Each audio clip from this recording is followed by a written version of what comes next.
AITA for not updating my ex about our child's condition. AITA for not keeping my ex updated on our child's health problems. Let me begin with I am a 40F and have been divorced from my ex for 14 years. We have 3 boys together, 19, 18, 15.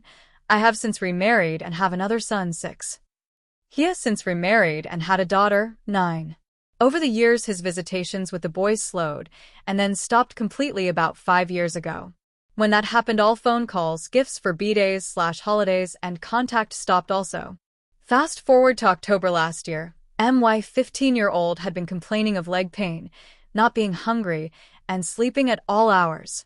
I had taken him into the doctor for labs and to be seen, thinking perhaps he had juvenile diabetes, which runs on his bio side. All the labs and exams came back normal, and was told it could be growing pains and teens tend to sleep a lot. I wasn't convinced and pushed to have him see my endocrinologist just to ease my mind and his.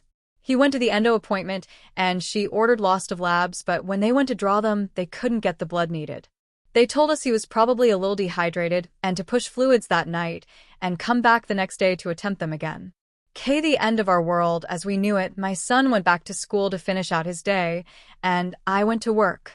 After school, he got off the bus with his little brother and started the walk home. He tells me when he walks and that on the walk he felt like a bat had hit his head with how fast and hard the headache came on. So I had him lay down and rest for a few minutes in my room so I could monitor him. Things spiraled from there. About 15 minutes later, I realized this was not in fact getting better, but worse, and loaded him up to go to At our local ER, they ran labs and EKGs, and then the doctor said it could be from head trauma, and he would feel better running a CT to just rule it out. He then came back in and told us my son had a mass in his brain, and they were sending him to the Children's Hospital in the next state over.